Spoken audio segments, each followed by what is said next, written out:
Hello guys, my name is Matthew, and in today's video I'm going to show you how you create a new project at Photopea. First things first, we have to go to photopea.com, as you can see in here, and we want to go to the top right corner of our screen and click on File and click on the New. Straight away we can name our project, for example test photo.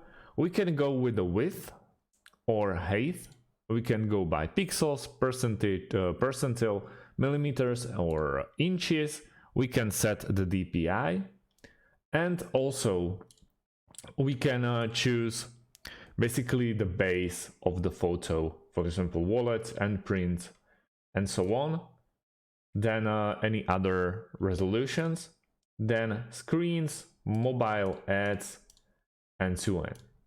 So let's go with, I don't know, A4, and straight away you can see a couple of templates that you can use from the start.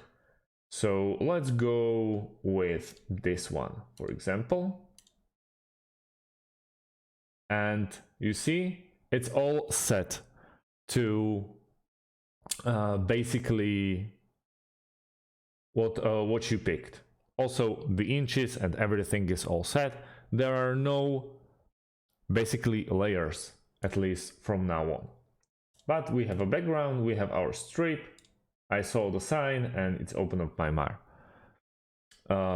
So that's about it. Thanks for watching and see you in the next one.